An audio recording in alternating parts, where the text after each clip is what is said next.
یہ بات ہے 10 جون 2000 کی، جب لندن کا فیمس ملینیم برج اپنی کنسٹرکشن کے بعد پہلی بار پبلک کے لیے کھولا گیا۔ پچھلے 2 سالوں سے لوگ اس آئیکونک برج کی کنسٹرکشن کمپلیٹ ہونے کا شدت سے انتظار کر رہے تھے، لہٰذا جب اس کو کھولا گیا تو پہلے ہی دن سب نے اس کو استعمال کرنا چاہا۔ یہ برج صرف پیدل چلنے والوں کے لیے لندن میں ریور تھیمس کو کراس کرنے کے لیے بنایا گیا تھا، پر جیسے ہی اس کے اوپر لوگوں نے چلنا شروع کیا، ملینیم برج بری طرح سے جھولنا شروع ہو گیا۔ یہ دیکھتے ہی اتھارٹیز حرکت میں آ گئی۔ پہلے 2 دن تک پولیس نے سب کو برج پر بھیڑ لگانے سے روکا، لیکن 2 دنوں کے بعد اس کو دوبارہ سے اگلے 2 سالوں تک بند کر دیا گیا۔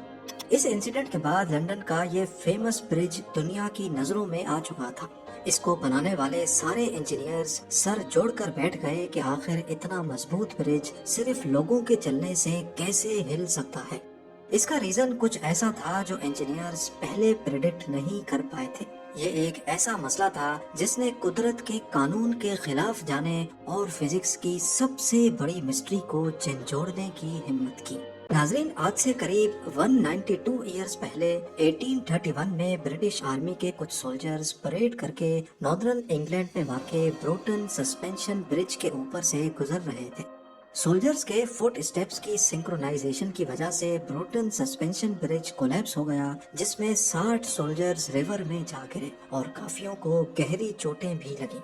خوش قسمتی سے اس حادثے میں کسی کی جان تو نہیں گئی، لیکن اس دن کے بعد سے برٹش آرمی نے اپنے سولجرز کو انسٹرکشنز دی کہ وہ کسی بھی برج کو کراس کرتے وقت ایک ساتھ اور پریڈ کر کے نہیں گزریں گے۔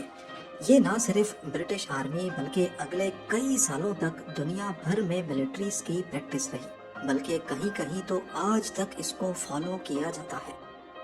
یہ تو سولجرز تھے جن کے ایک ساتھ پڑنے والے قدموں نے بروٹن سسپینشن برج کو گرا دیا، لیکن لندن کے ملینیم برج کی فوٹیج میں دیکھا جائے تو ایک عجیب چیز نوٹس کرنے کو ملتی ہے۔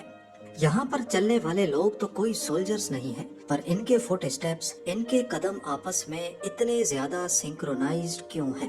اور 21ویں صدی میں بننے والا یہ ماڈرن فٹ برج ان کی سنکرونائزیشن برداشت کیوں نہیں کر پایا؟ اس بات کا جواب ہمیں 350 سال پہلے ہوئے ایک ایکسپیریمنٹ سے ملتا ہے۔ 1665 میں ایک فیمس ڈچ فزسسٹ کرسچین ہویگنس نے دنیا کی پہلی پینڈولم کلاک بنائی تھی۔ ان کا مقصد سمندر میں سیلرز کو یہ بتانا تھا کہ وہ اس وقت کہاں پر ہیں۔ پہلے دور میں سیلرز سمندر میں اپنی لوکیشن کا اندازہ سورج یا اسٹارز کی پوزیشن دیکھ کر لگاتے تھے، لیکن یہ صرف ایک اندازہ ہوتا تھا۔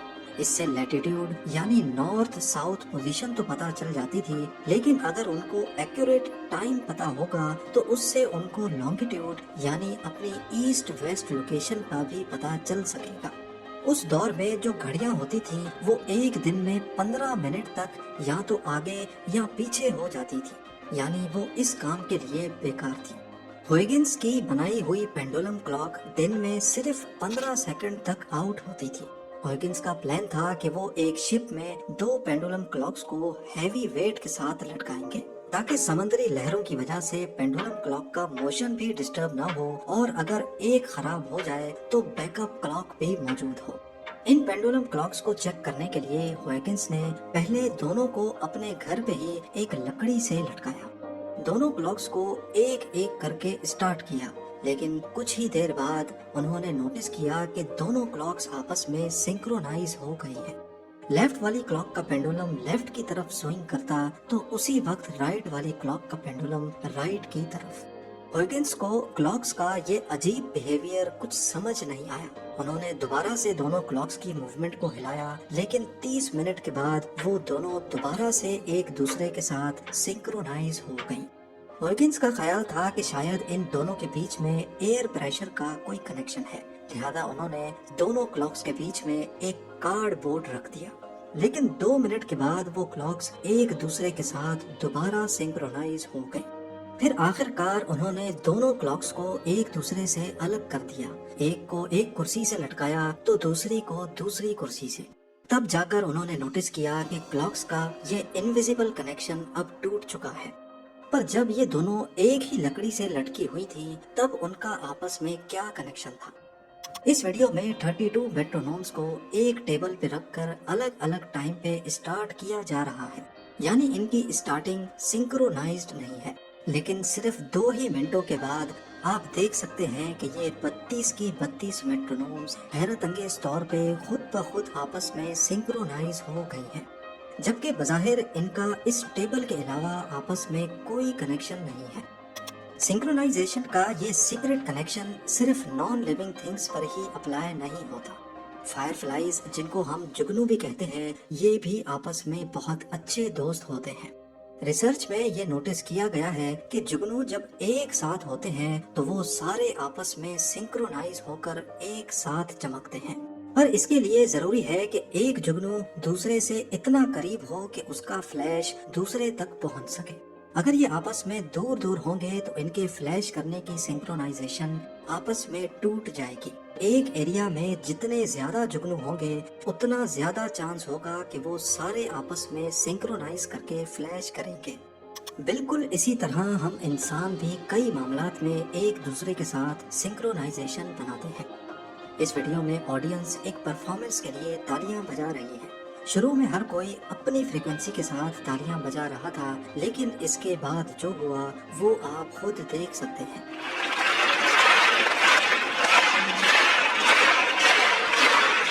इन लोगों को किसी ने भी ऐसा करने के लिए बोला नहीं था, लेकिन फिर भी सबने अपनी तालियों की फ्रीक्वेंसी को एक दूसरे के साथ मैच कर डाला। सिंक्रोनाइजेशन का ये फिनोमिना किसी एक दो चीजों तक महदूद नहीं है। हार्ट की एग्जाम्पल देखी जाए तो हमारा दिल हमारी बॉडी के साथ सिंक्रोनाइज होकर चलता है। एक नॉर्मल इंसान अगर तेज भागेगा तो उसका हार्ट रेट फौरन उसके साथ साथ बढ़ता जाएगा, क्योंकि हार्ट को ऑक्सीजन से भरपूर ब्लड ब्रेन तक पहुंचाना होता है। लेकिन अगर हार्ट में कोई मसला हो जाए तो उसकी सिंक्रोनाइजेशन बॉडी के साथ मैच नहीं करती। इसको इर्रेगुलर हार्ट बीट या फिर मेडिकल टर्म्स में एरिथमियास भी कहते हैं। इस कंडीशन में हार्ट रेट यानी उसकी धड़कन अपने आप ही बढ़ जाती है। अब हार्ट ज्यादा ब्लड तो पंप कर रहा है, लेकिन लंग्स ज्यादा ऑक्सीजन इनहेल नहीं कर रही, तो होगा क्या? ब्रेन को ज्यादा ब्लड और ऑक्सीजन कम मिलेगा और इस सिचुएशन में इंसान की मौत भी हो सकती है। इसी तरह अगर हार्ट रेट खुद ब खुद स्लो हो जाएगा तब भी इंसान की जान जा सकती है। यानी कम सिंक्रोनाइजेशन तो नुकसानदेह है ही, लेकिन ज्यादा सिंक्रोनाइजेशन भी मसले पैदा कर सकती है। अब इन तमाम एग्जाम्पल्स को जहन में रखते हुए हम एक बार फिर से मिलेनियम ब्रिज को देखते हैं। हुआ यूं कि जब यहाँ इतने सारे लोगों ने एक साथ चलना शुरू किया तो अपने आप काफी लोगों के स्टेप्स एक दूसरे से सिंक्रोनाइज हो गए। मिलेनियम ब्रिज का डिजाइन कुछ ऐसा था कि इसकी केबल्स ने ब्रिज को साइड से सपोर्ट दी हुई थी, ना के ऊपर से।